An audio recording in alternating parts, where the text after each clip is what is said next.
All right, guys, well, welcome to another edition of Bottom of the Bill. We have an amazing episode for you today. Yeah. Who we got, Bill? We got Joel motherfucking Cummins from motherfucking Umphrey's motherfucking McGee. There it is. I was How hoping you were about going to do the motherfucking in there. It was perfect time. Yeah, you need three motherfuckings. Yeah, for Whatever.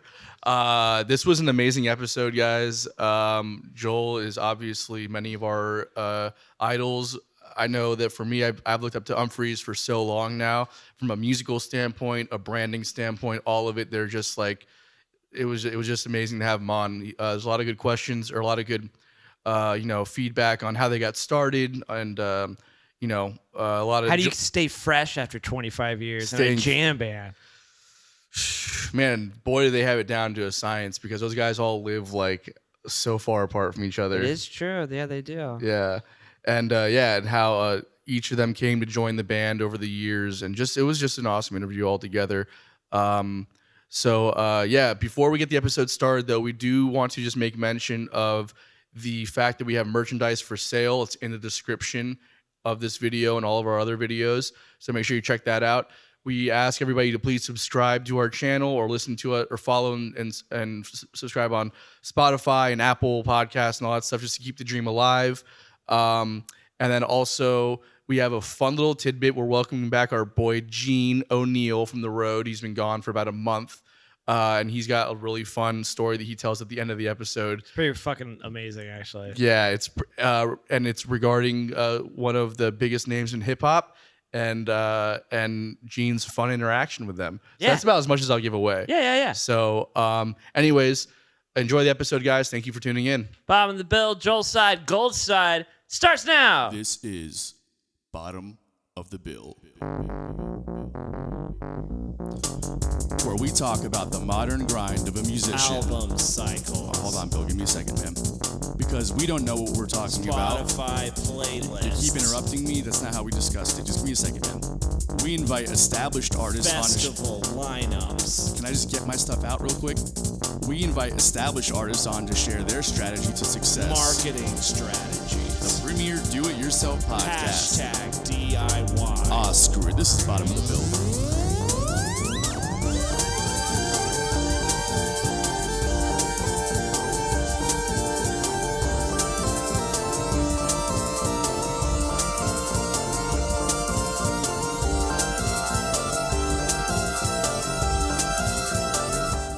All right, well, welcome everybody to another episode of Bottom of the Bill. This week we got Joel Cummins of Umphrey's McGee and many other bands out there. Yeah. Thank you for coming on the show, man. We appreciate it. Anton, Billy, nice to chat with you guys today. Thanks for having me. Absolutely. So what's been going on, man? You guys got a pretty busy tour schedule coming up, it looks like. Yeah, we just announced a bunch of dates for 2023, pretty much hitting all sides of the continent, and that's always exciting when that happens. The tour kicks off on my birthday with 2 nights at the 930 Club in DC, and we got our 25th anniversary shows at the Cap in Portchester outside of New York City, so that's exciting too. Awesome. And before that, we've got Bowl coming up and a New Year's run, and between all that stuff, I've got a few solo shows, and I've got a duo show that I'm doing with Jason Han that hasn't been announced yet, but that's going to be in Denver. Yeah, I saw some pictures of that on your Instagram. Jason Hand's such an awesome drummer and everything. Yeah, he's great, man. I played with him a few times. There's just this guy, Joe Marcinek out of Midwest area. Sure. Yeah, I've played with Joe. Okay, cool. Yeah, I did a little tour with him a while back ago, and Jason Hahn was on the last gig that we did at Blue Jay Listening Room here in Jacksonville.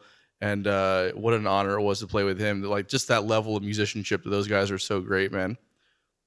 Yeah, he's an incredible player and a super fun guy to hang out with, and he lives probably like 3 miles away from me, so we're pretty close proximity wise geographically, which makes things easy too. So we had a rehearsal here before this last show that we did, and I just set up my keyboard rig right outside here, like it's under this tree. It was in the shade. I'm like, oh, this is great. So yeah, it's nice to play with Jason. That's awesome, man. So we kind of want to go back, and I mean, as far as bands go, to me, Umphrey's is like the apex of what it means to be like a successful and just like the staying power kind of band. You know, you guys have been at it 25 years. So I can't even imagine the amount of work that you guys have done to make all that happen. So I'm curious, I just want to go back and how did you guys start this thing, and what's kind of been the thing that helps you guys keep it going after 25 years? I definitely think it's continuing to write new music and just challenge each other as players. This Humble event that we have coming up is a perfect example of that. We have a segment of it called Raw Stewage, and for those of you who know what the Jimmy Stewart terminology is, basically kind of the idea of an improvisation. Sometimes it can have a little bit of an outline, sometimes it's wide open.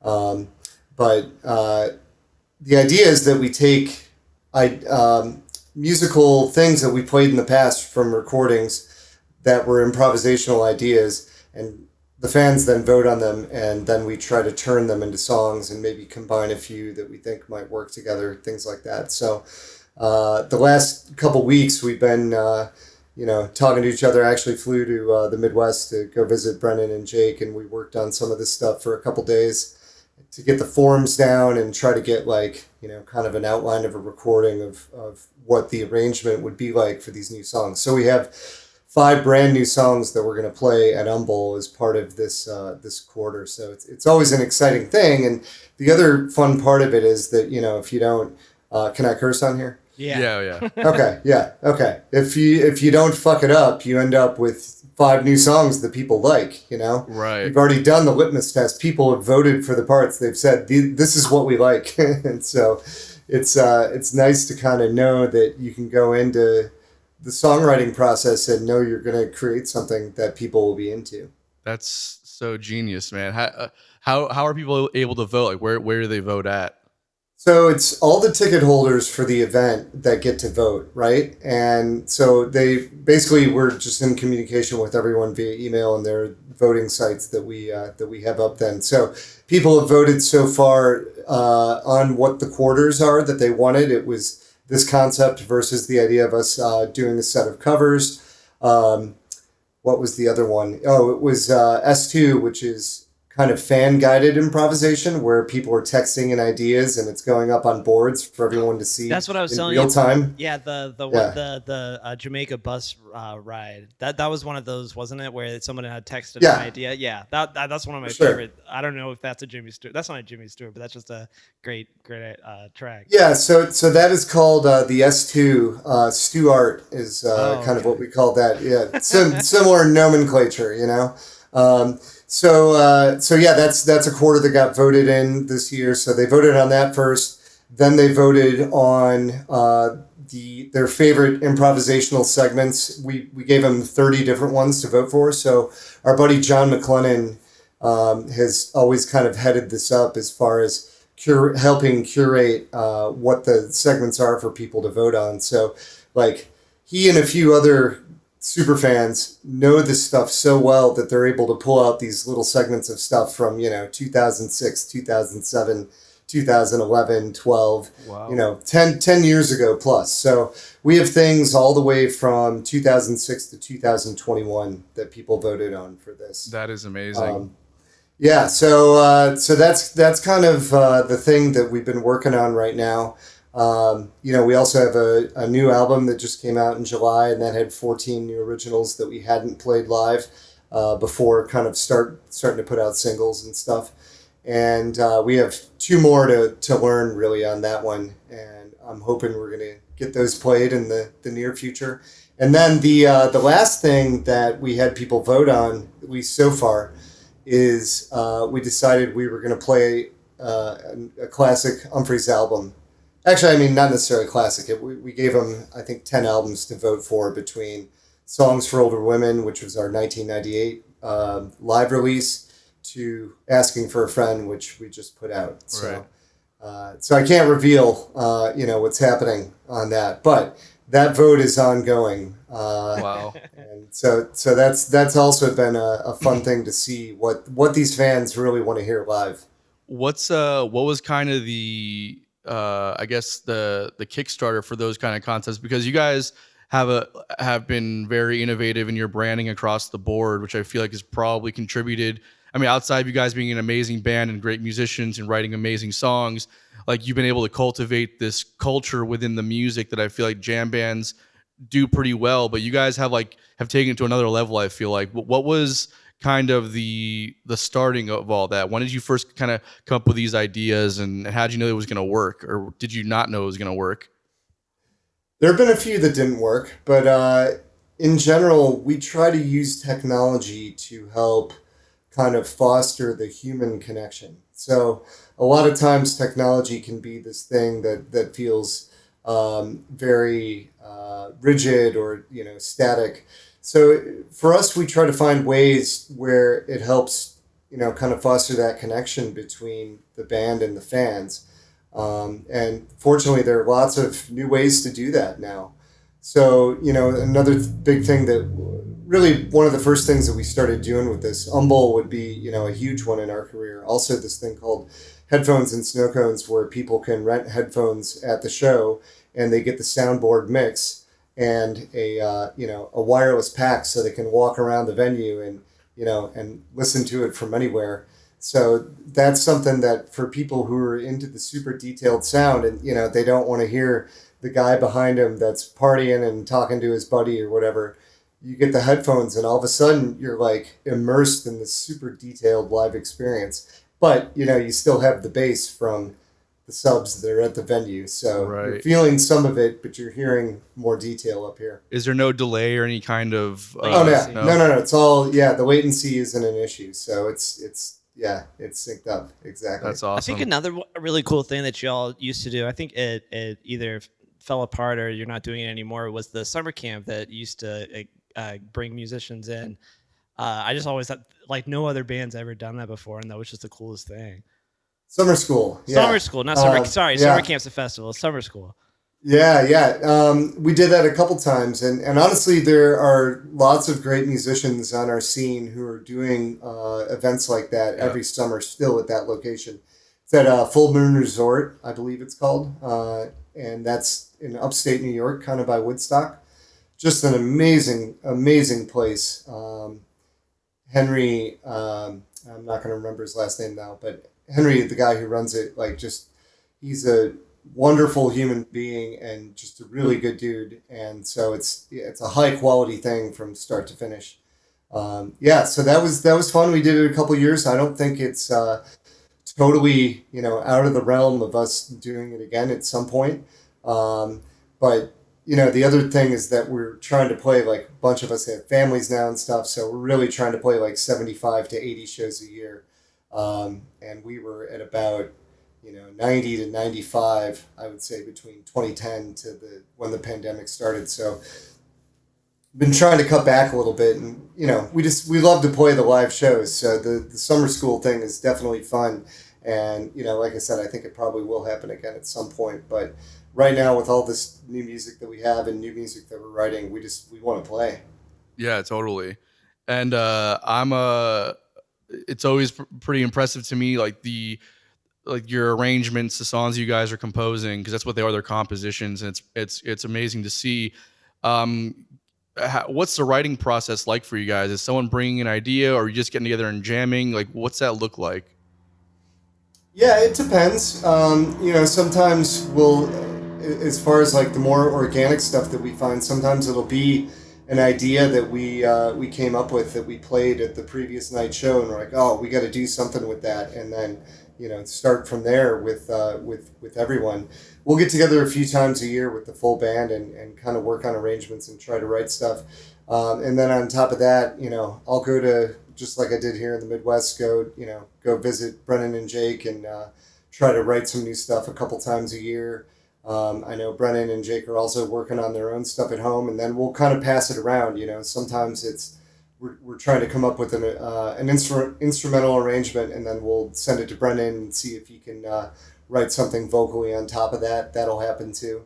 But we have a lot of, there's a lot of half-finished ideas too. So part of what we kind of try to do is find, we're like, oh man, this is such a cool section. It needs a home, right? So kind of have that backlog of ideas that we can pick from too, which is nice.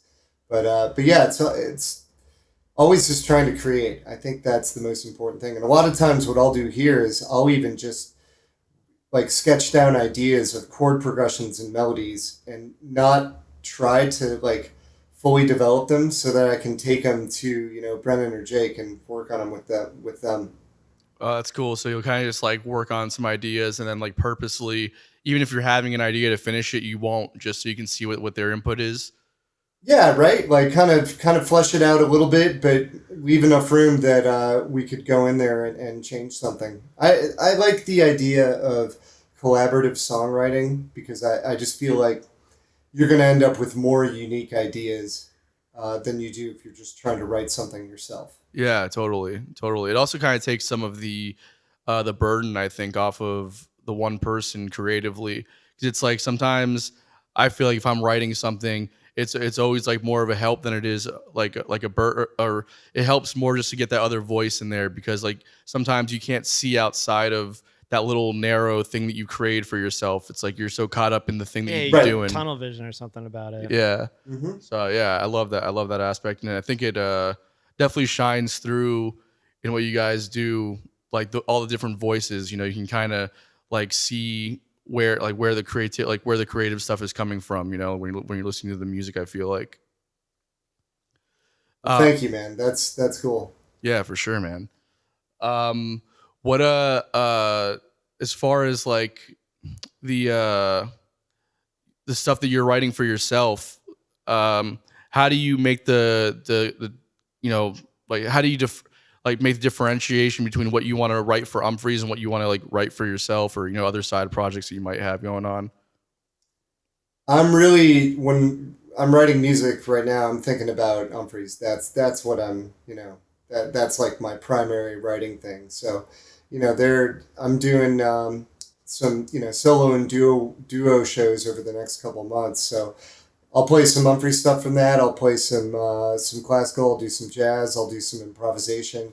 As I was talking about, my neighbor let me borrow his Udo Super 6 back here, so I've got that and the Moog 1 for this next live thing. So I'll just get to experiment a bunch with that.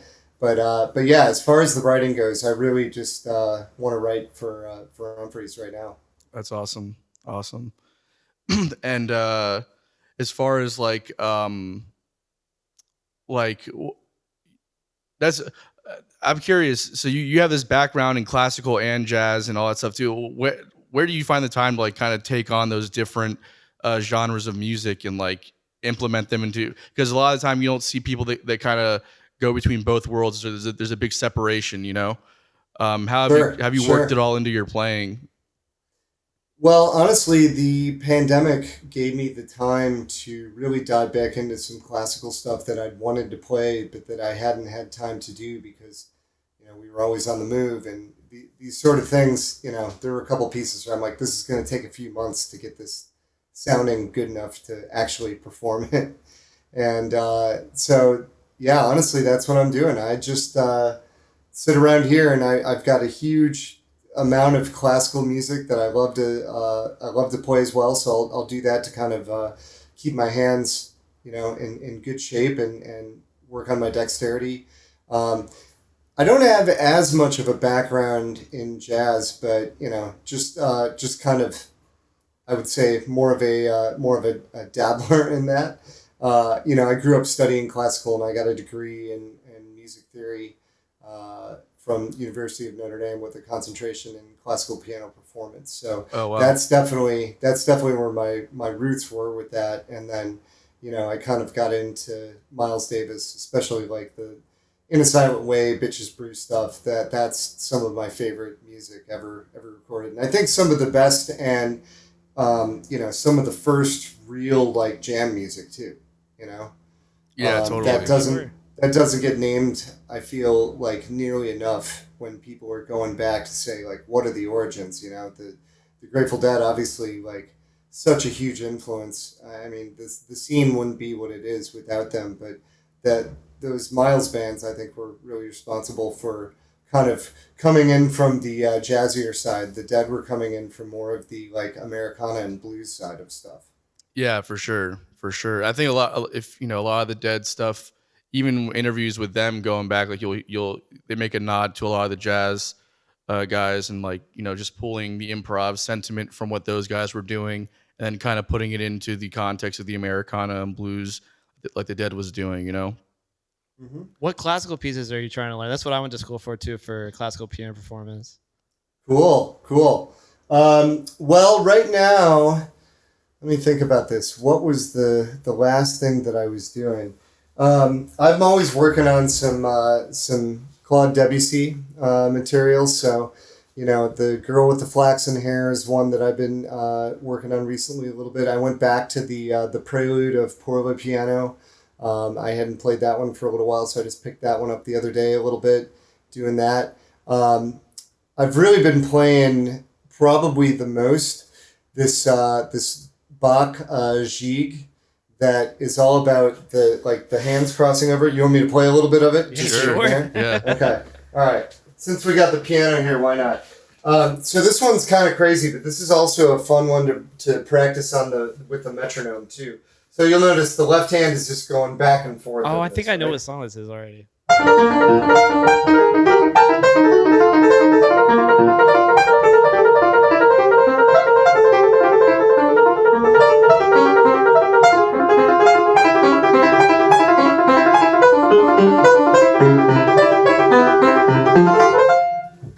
So that's there you go. There's a little part of that, but that's a really good one that I've been doing just to work on consistent timing and stuff. So a lot of the things that I'm doing when I'm home are also just kind of mechanical and trying to just make sure that my hands are in shape for when it's time to play a 3-hour show.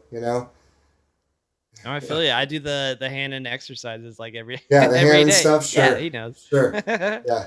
Those are my favorite thing to do. Yeah. Yeah, there you go. Yeah, the big exactly. thing is like, as a keyboard player, these two fingers 4 and 5 are Yeah. always the weakest. Yeah, So of you got to course. strengthen those up. I still haven't. I remember like trying to learn some Bach piece, and I had to trill with my 4 and 5, and I just can't do it with my left hand. Sorry, there's no way I can do trill. I don't know how Bach did it, but yeah, it's a possibility. Yeah. Well, he was also playing on, organs and harpsichords. Think about how light those that's probably those how you keys do are. it. So That's wild, man. I'm notorious for just sitting backstage or like just off stage or whatever before a gig, and just sometimes to a fault, just like running stuff to the point where I get on stage and I've like actually just worn myself out, and now I'm like, now my fingers are kind of like working overtime. Like there was that sweet spot that I hit, and because sometimes you get in your head about stuff or whatever, then you're overcompensating, and then you get on stage, you're like, oh, now my fingers don't want to work the way they're supposed to because I just killed myself. But that's cool to know that you guys are all still like working out like that, because a lot of musicians I feel like kind of don't. I've heard interviews with Warren Haynes and stuff, and Warren's like one of my favorites of all time, But I've heard interviews with him is, I don't warm up before a show at all. I just go on stage and during sound check, run a couple of things real quick, put my guitar down, and then just go and hit it. I'm just like, that's fucking wild to me. yeah, no doubt. We typically, like the Umphrey's day, especially these most recent ones, we'll have probably half the time a rehearsal before sound check. So we'll work on stuff that like isn't ready to play up on stage yet, or work on vocal arrangements and stuff like that backstage. So we have a little mini setup of our rigs backstage. So that's cool. We're not just like locked into sound check as our only practice time. Right? That's cool. Because stuff breaks too. You never know when half of sound check is going to be spent trying to find what is this, demonic sound coming from the bass mic for some reason, right? Yeah. And actually it was just one of Stasic's pedals. That's what that demonic sound was. It's bass players and their pedals. But yeah, so, and then we'll sound check, and then we'll have we like to have at least like a 15 to 20 minutes, sometimes 30 if we need it, warm up like an hour before the show. Because then I feel like you walk out on stage and you already feel like you're in song 3 or 4. I don't like walking out and feeling like, oh, my hands aren't responding to exactly what I want them to play. That's no fun. Totally. What's the Umphrey's McGee warm up look like backstage? Well, mostly just going over key sections and parts. Okay. If there are transitions between tunes, maybe talking about that, how we're going to get from one thing to another, who's going to give a cue for something, who to watch for, you know what I mean? That sort of stuff. With 6 people in the band, it can be really challenging to have everyone on the same page. So, Yeah, of course. you know, we have talkback mics too, so that in the moment we can remind each other if like something's going to happen, and you know, we want everyone to know. I was just hoping it was like, it was a ritual. Like you're always going to play like Boston foreplay a long time for 6 minutes. Then you go out on stage and crush it, right? It's totally just it's whatever's necessary at this point, you know? And so sometimes it's an entire song. I mean, a lot of times it's like, you know, in the last few months as we've been playing all this new material, we're just cramming and trying to get reps in of our new songs so that they feel as natural as possible when we play them out on stage. So that's honestly, with new music, I think that's certainly the focus of our rehearsals. And then we'll go, like I said, we'll go through tricky figures of older songs that we feel like we need to play as a band together to make sure it's tight. Right. I just saw you guys at here at Fool's Paradise in St. Augustine a few months back. That was a phenomenal show, by the way. It was first show. First time seeing you guys live. I've been a huge fan for a long time. Awesome. Yeah, and I saw the first night. You guys went fucking deep on the prog side, which I thought was really cool. And then the next night, you guys kind of did more, from what fans tell me, a more traditional Umphrey set, which I thought was really cool too. But something that I like that you guys do, which really creates for a different experience live, is that you'll play like a verse and a chorus, and then you go off into these tangents. And I'm curious, how much of that is improv? How much is that is you guys working out new concepts? Is it composed? Is it just figuring stuff out? Like what's kind of the mindset behind that? I'd say on any given night, probably 35 to 40% of what we're doing on average is just happening in the moment. Sometimes there'll be a situation where it's like, okay, this is an open-ended thing, but we know where it's going to go. Like we know what we're getting to, right? Right. But yeah, a lot of the time it's just kind of, let's see what happens. And then sometimes we end up going back to the, you know, kind of making it a sandwich of an idea. And sometimes it'll go off into something else. And it's like, let's get away from whatever the previous feel was and try to hit something that's completely new. So we're kind of thinking about that as we construct the set list each night. And, you know, we're thinking about, we have a lot of songs with vocals too. So I think that's important. We want to make sure that we play stuff that people can sing along, but you know, like we're an improvisational jam band for sure, but we also have a lot of compositional things that we've done over the years that we still want to play live. So, and I think our fans still want to hear some of these older compositional things too. So that's kind of the nice thing for us, is that we can, you know, introduce a lot of new music, but simultaneously mine the old catalog too. Yeah, totally. Yeah. I think that's the reason why people come to see you, like 50 shows, 60 shows like that, because it's going to be a new show every night with the jam and the improv. But yeah, it's because best of both worlds, because then you got like those bangers that like you've been composing for 25 years. That's crazy, man. Yeah. Yeah, we're almost there. Almost there. November 2nd of 1997 is the first time that the original 4 members played together in front of an audience. What was that show like? So it was actually like I'm not going to call it a recital, but it was a performance that was part of my part of my credit at Notre Dame. So I did one set of just solo piano material, and the second set that I did was people coming up, and it was all improvisation. And so it started out with a couple different people, and then I think the show basically ended with about 15 or 20 minutes of the original members of Umphrey's. We played a little jam called Dear Lord that we sometimes still play. It's just a little instrumental. It's like this.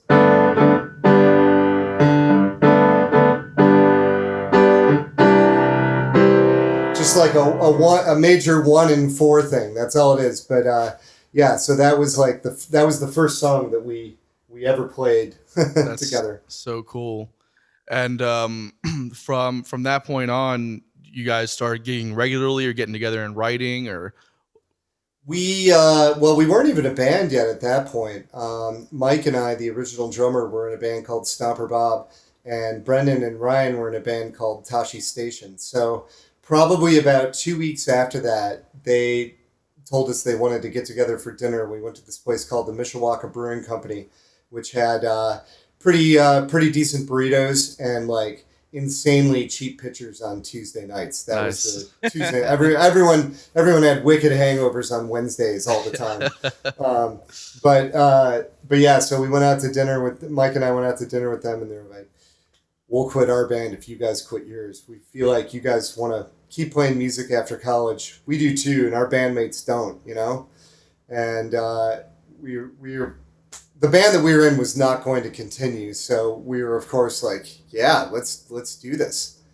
And, you know, we kind of talked about what kind of music we wanted to make and what music that we liked and we all listened to. I mean, we knew some of this because we'd hung out and had, like, late-night drunken jams in each other's basements over the past year leading up to this, right? Yeah. But yeah, that was kind of when we made the call, and then Mike and I went home and told our bass player. I also lived with our bass player of our other band, which that was not ideal. But yeah, we went home and told him we're done with this band. We're starting this other thing, and like all of the band members were cool except for that one guy that I lived with. Of course, yeah. So we went over to Brennan's place the next day, and we're like, all right, we did it. We quit, and they were like, oh shit, you guys actually did it? We're like, fucking kidding me? We're like, all right, we'll call our guys right now. Oh my god, that's so good. Yeah. So then we basically just wrote music and rehearsed for all of December of 1997 and the first part of January of 97, and then played our first show January 21st, 1998. And the secret to our early success was this: we had 4 members in the original band, and we were all in different classes at Notre Dame. So I was the oldest, Brendan second oldest, Ryan third oldest, and Mike fourth. So we had, it was sophomore, junior, senior, and I was second senior year. I stuck around for a little extra. But that, it was great because we all had different groups of friends. And so immediately it was like, oh, we played a show and 150 people showed up. Oh, That's look awesome. at that. Wow. Yeah. Yeah. And so early success then. Yeah, that's yeah. The later success, it kind of petered off from there, but yeah, man, we were hot in early '98. Let me tell you. Yeah, I love those. That's the good stuff. Yeah, and yeah, sorry, I was gonna say. So when did you pick up Jake and everything? Andy joined the band in the summer of '98. He started sitting with us like 2 or 3 months after we started. He was in school in Bloomington in Indiana at the time. While we were in South Bend at Notre Dame. So he transferred to IUSB up where we live and moved up. Jake joined the band in 2000. We were going to ask him to join the band in 1999, and we were out on the road. We did one summer tour without him as just a 5-piece, and we heard that his bass player in his band Alibaba Stahini had left. And we were like, oh, when we get back to South Bend, we should talk to Jake about joining our band. You know, we would always go see Alibaba's play. And Brendan, I remember him one night at Mickey's Pub, sitting there with me watching him. And he's like, we're going to ride Alibaba's coattails all the way to the top. That's so funny. Yeah. So we've told Jake that, of course, since then. He thinks it's hilarious. Of course, yeah. But yeah, so we got back home from that tour and they had found a new bass player. And we're like, oh, man, we can't do it now. So we waited, and a year later, that guy was like, well, I just want to do studio stuff. I don't want to like tour and play live shows. And we're like, we can't let Jake escape again here. We got to get him. So we asked him if he wanted to do the dual guitar thing. And, we were like, listen, bro, we love your songs too. So any Alibaba songs you want to bring into the Umphrey's catalog, let's do it, So it was a really cool kind of assimilation because it wasn't just here, join our band. We were like, come join our band and let's learn your songs too, and then let's start writing stuff together. Totally. Yeah. And how many of those songs from his band are you guys still doing any of those songs or were? Oh yeah. Yeah. Oh yeah, plenty. I mean, from the earliest ones like 40s Theme, Syncopated Strangers, Kabump. 40s theme is that old? No kidding. Yeah. That's awesome. Party and Peeps was an Alibaba's tune originally. Got Your Milk. I'm sure there's more that I'm not. Ringo, I think, was an Alibaba's tune. Wow, cool. Yeah. Man. Wow. So some of these we added parts. Water was called something else, but it was similar. There's some parts from that we used. I think even Molche's Odyssey is an Alibaba's tune, and then Tinkles was an Umphrey's tune, and then we of course recorded Molche's and Tinkles together on the album. Nice. That's so you combine the two. That's awesome. Yeah. Speaking of combining the two, how did you all get started doing these mashups that have gained extreme popularity with that Zonky album you put out? Yeah, we first heard, I think it was Ryan who heard, I want to say like Z-Trip. I think maybe the first mashup that we did was his Come Together and Closer. That's my Come Together, the Beatles. 1,000 times. That's my favorite. I told you got to hear it, but that's not on Zonky though. Is So it? no, because that's not ours. That's a cover of Z-Trip's mashup. I didn't know So that. that gave us the idea though that it was like, oh, we can write our own. We don't have to just go find other people's mashups. So for about 9 or 10 years for Halloween, then we would come up with like 4 or 5. So we probably have about 35 or 40 of them total that we've written. And I think 11 or 12 of them are on Zonky. That's awesome. So Zonky, I've just got a couple minutes left here. So, but I want to tell you some cool things about the creative process of Zonky because it was way different than any album we'd ever done before. Since we were making our own arrangements of these, we had to figure out how to like get the tracks down to do it. So Jake and I went in and put down scratch tracks over the live versions of these songs that we'd already played. So we'd done most of them to a click track, right? Right.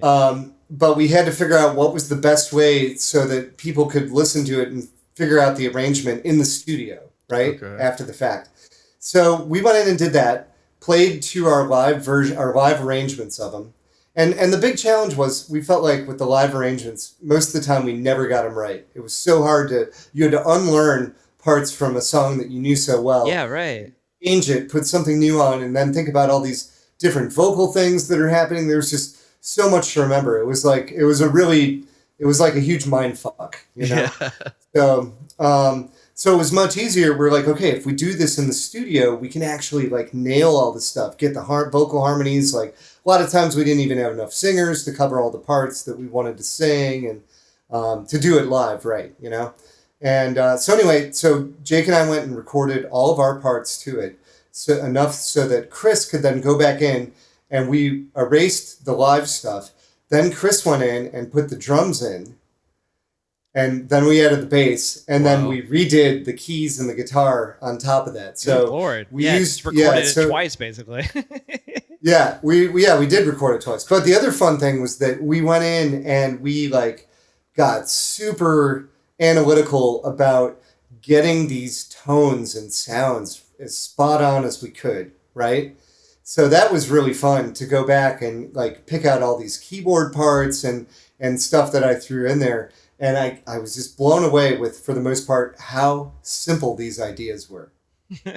You know? I know, like, yeah. You think they're so big and crazy, like Hall & Oates or whatever, something like that. Like you think you'll never be able to learn. And you're like, oh, that's all it is. You're right. It's kind of like you lose that magic when you learn songs sometimes. Yeah, totally.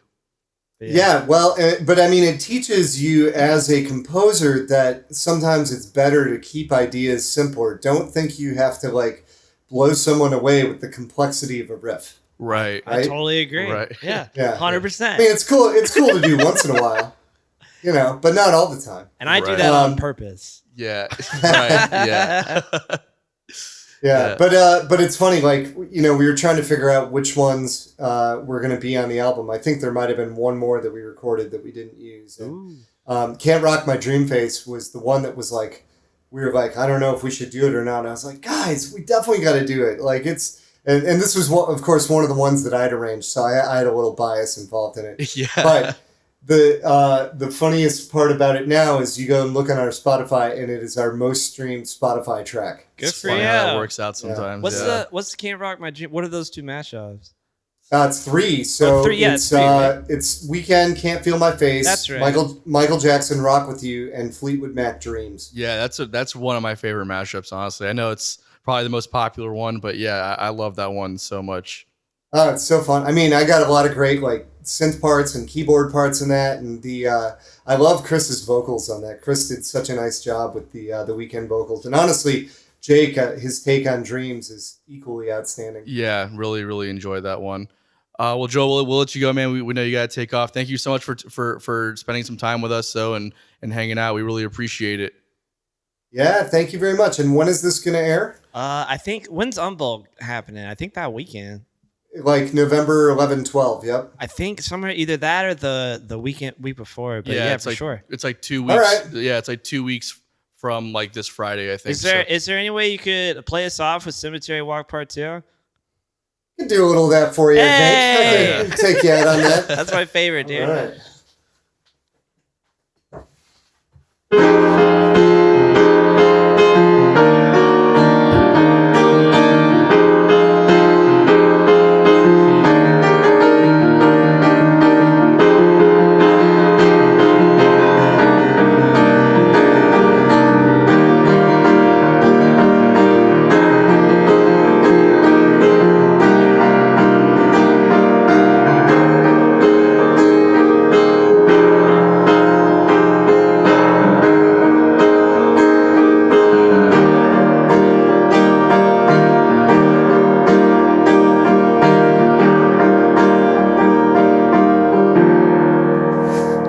There you go. Oh, yeah. Fuck yeah, Yeah, Joel. man. Thank you so much Yeah, for that. man. Playing in my Nice. living room, basically, right? Sort There of. you go. Right, There yeah. you go. All right, man. All right, guys. Well, thanks for having me on the show, Anton, Billy. Yeah. Pleasure, man. pleasure chatting with you both. Hope I see Absolutely. you Thanks, soon. man. Thanks so much, Joel. All right. All right, bye. All right, so we are welcoming our boy Gene O'Neill back. Jello Gene, Crash Bandicoot. Crash Thank you very Bandicoot, much. Thank you very all the much. fun stuff. Gene's been gone for about what, a month basically from the episode from the show. It's been like a month since I've been back on the show. been a month. He's taken- I've been around the country and back. Yeah. He's been around the country. His first time, our little Jello Gene going on the road for the first time for longer than a week. Yeah. Wings, Yeah. he's away from home. Yeah. Ah. Oh, So- I miss you guys so much. We miss you too, bro. Thank you for coming back, and thank I didn't you. think he was coming back. Can I be honest with you right Yeah. now? I thought for sure you were out. I thought You he were was like, gonna be well, out that was too. cool, but I'm actually just going to be I'm just gonna do cool stuff. I was with, going to say, like, Tenacious D and just, whatever. like, have a career. Yeah. Let's Can do I- something with my And life. can I also thank you for not crashing the first episode back? We really appreciate that. I did my best. I tried really hard, but I've just gotten practice. I guess I don't know. All right, so you got some tales from the road you want to tell us. We're I- excited to hear this. I do. I specifically after this happened, I messaged Chris and I was like, I've got a great story to tell on the podcast. So, so I was in Louisville, Kentucky for Louder Than Life Festival. I was running patch on one of the festival stages. So my whole job was just to make sure that all of the microphones are plugged in the right place, right? And the beginning of the story was we had a band that day called, or I won't even say what that band was. The other band, they don't matter. They were a bunch of dicks, and they were they were really difficult to get on stage. They had like 18 gajillion percussion instruments, and I kept asking them like, hey, how many like drums are like how many toms are on this kit? And they'd be like, oh, 3. And then I'd come up to them 3 minutes later and I'd be like, how many toms are on this kit? And he'd be like, oh, 5. And then I'd come back later and be like, okay, we only need to mic up 2. And I'm just like, but they pissed me off, and I was in a shitty fucking mood. So I get them off stage, and then I start prepping on stage for Body Count, Ice-T's metal band, right? So, and it was a bit of a stressful. One of the stage hands, like right before I'm about to switch over, it goes, oh, hey, but by the way, during the last changeover, I fucked up, and I started like unplugging all of the preset Body Count shit, and I had to fix that. But anyway, I get them on stage, and I'm pissed off, I'm flustered. I'm frustrated. I'm trying to get into my work box to get my flashlight because it's dark on stage. And there's these mic stands in the way, and there's this guy standing right in my way. He's just like in the only free space available. So I'm like, hey man, can you move over a little bit? Can you step aside? And he takes one tiny 3-inch step to the right, and I'm at this point, I'm just done, and I'm like, no, dude, I need you to back the fuck up, okay? I just need you to get out of here. I need you to go anywhere else. I need this whole space right now so I can do shit, okay? And he had his like phone on his case. He grabs his phone and he kind of like, goes away to the side. And then about 10 minutes later, I'm sitting, over by the monitor console. I'm talking to my coworker, and I'm like, check it out. That's fucking Ice-T over there. Oh. And she goes, yeah, man, he's been on stage for a minute. I was like, really? I had no idea. And she was like, yeah, that was the guy who you told to back the fuck up about 10 minutes ago. Yeah, uh-huh. And I was just like, what? No. Just die. And I have to I need to walk off stage right now. Because he's like right over there. And like, people have asked me like, has anyone said, like, did he say anything to you? And I'm like, did you say you need to say this is personal, not business? Business, right? People are like, did he say anything? And I'm like, no, because if he did, I would have looked at his face and realized what I had done, like, and just the horror. But even better, no, it gets better because I found out, because I immediately walk off stage and I have to go take a breath. Like, I have to take a minute because I just accidentally told Ice-T to get the fuck out of my grill. And like, oh my God. It's like, yeah, what am I gonna do? But I found out today at lunch. I was talking with, and he was like, "Yeah, fucking Ice-T called you out on stage." And I was like, "No, he didn't." And I was like, "Yeah, he was on stage, and he was like, all these fucking 30-year-old motherfuckers back here that don't think I'm shit. I'm about to beat you up like a 65-year-old man." What? Oh my God. And my coworker was like, yeah, no, I've got it on an SD card somewhere. I'll pull it off for you. And I'm like, you need to find that footage for me right now. Like, did she find it for you? No, he hasn't found it for me yet. No, he hasn't found it for me yet. He just told me about it today. So I was like, you got to go find that. I need that. Because he saw it because he was running video and he was like, I don't know. And he had no idea this had happened. And then after the show, he was like, oh shit, that's what fucking, I told one of my other coworkers about it and he was like, oh, that was Ice-T you did that too? I was like, yeah. And he was like, nice knowing you, dog. Like, yeah. For my question is, how does it feel to be called 30 years old, Gene? Yeah, I know. It's really nice. It's really, really nice. It's nice? No, it's not. Oh, it's fine. You feel old? No, not really. He was being sarcastic. I take it as a compliment because, like, I guess, I don't know. He thought I was young, but he wasn't like this some fucking punk ass kid. Like, at least he thought I was a man. Yeah, true. Did you apologize to him? No, no, not at all.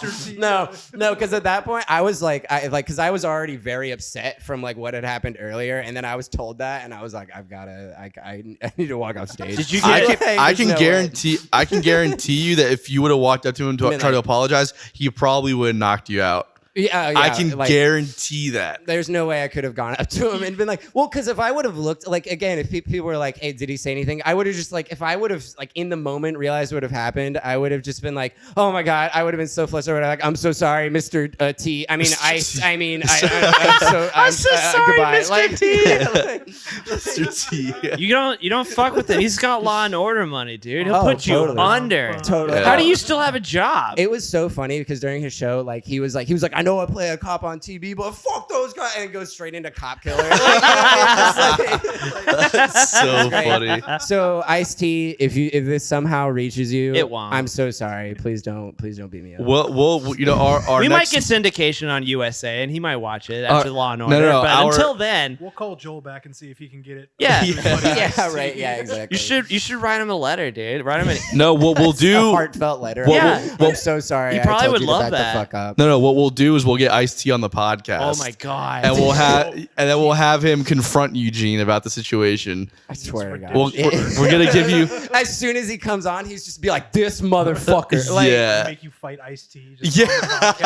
That's some good content for you. Hang on, there. go back to the beginning. So you told him to move once, and he didn't move enough, and then you yelled at him. And then I told him that. What were the words exactly that you said? It was something I don't remember 100%, but it was something along the lines of, "Nah, dog, I I need you to back the fuck up. Oh! I need this whole space. And then what did he do? He was sitting there and he had there was a big case right here. My case was right here, some mic stands, small open space. He's standing like right here. He had his phone on a little one of those little spider leg tripods that was standing right there, and he was doing something on it. And I was just kind of like, can you step aside? And he kind of like moved to the end of the case, like literally 6 inches to the right, which was nothing. And then I was just like, no, I need you to get the fuck out of here.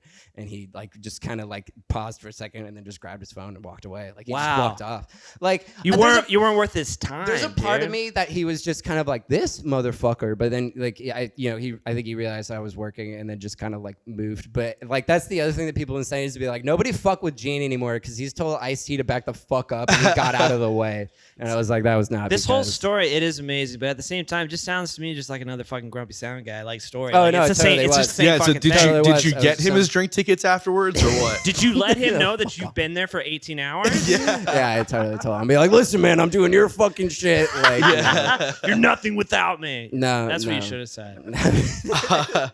What a fucking wild story, man. man. That was it. Well, we're happy that you're here to tell it because that could have gone a very different direction. It definitely could have. I don't think... all my coworkers were like, man, if Ice-T would have beat the shit out of you, I mean, I would have felt bad, but I would have videotaped it. Like, and I was like, I would have been like with a black eye, been like, hey, can you send that to me? That would have been. We'll put it on the bottom of the Bill YouTube page for exactly. some behind the scenes content. We'd be in here and be like, and now a clip, like, and just and then he called you out on stage too. And then he called me out. Yeah, I had no idea about that until today. You're famous, bro. You're famous. Yeah, I've made it. That's what my one coworker said. He's like, you've made it now. You're fine. Like, I'm like, you're gonna be good. How many as a sound people guy. were at that festival? A fuck ton. I mean, at our stage at any given point, I don't know, maybe 5 to 10,000. But I mean, like I know for when the night that Kiss played, which wasn't on our stages, the night that Kiss played, there was like 60,000 people there. God damn. I think it was insane. No, it was crazy. Like when Tenacious D was on stage, like that place was slammed, and it was wild looking out. I'll show you guys all pictures later, but it was so cool. It was crazy. And Tenacious D was just as a comic, they were amazing. Like, still to this day have like energy like they're kids. Like they're out there like having an absolute blast. And that was another dope thing because I was standing there and it's like I get to get kind of close to people, but like one of the production guys for Tenacious D walks up to me and was like, hey man, Kyle Gass needs to walk off stage when he do the bit where they quit the band and he needs to come sit somewhere. And I've got a chair that I sit in backstage and it's like I'm standing right next to him. He goes, can you sit right here? And I was like, yeah, dog. Yeah, that's fine. Yeah, that's cool. Yeah, so, Cage like, can sit next to me. Cage can sit. So like he comes and sits literally like right here. Like I'm literally like it's like this close. Like, you know what I mean? And I have to just be cool and just like pretend he's not there. And I'm standing. This is another fun story. And I'm standing there and I'm looking around and I'm trying to just not look at him. Like, so I look like kind of downstage this way and there's like a woman that's like on these other side of these cases and I'm like, she looks so familiar. Was it Ice-T? It was. Yes, I saw this woman. I thought it was Ice-T. I thought it was Ice fucking T. No, I see this woman and I'm like, who is that? I was like, she looks really familiar. And then like 30 seconds later, Jack Black was like, and now we'd like to do a song with one of our great friends, the lead singer of Evanescence, Amy Lee. Oh, and wow. she runs on stage and I was just like, this isn't real. That's So where I recognize her. yeah, I was like, I recognize her. I was looking across the field at the video wall on the main stage and I saw her playing over there. That's rare. Like, yeah, it was dumb. But yeah, I had a great time. And I am really glad to be back. Being on the road for that long is it's a lot. How long are you back for? I'm back. I don't know for whenever they feel like sending me out again. Yeah, I'll probably a week. well, I'm not doing Hulu, which is unfortunate. I was really bummed about that. Hey, but, me neither. Yeah, Me but neither. So it's all good. We'll all do our we're not at Hula party together. There we go. Yeah. There we go. Hell yeah. Well, welcome back, bro. Welcome home. Thank Happy you. to have you. Yeah. And Great story. yeah, Thanks. for sure, man. Appreciate it. I'm glad we could get it. I wanted to save it for on camera. Yeah. Yeah. All right, boys, let's get the fuck out of here. Yeah. Later. Adios, muchachos. Peace out.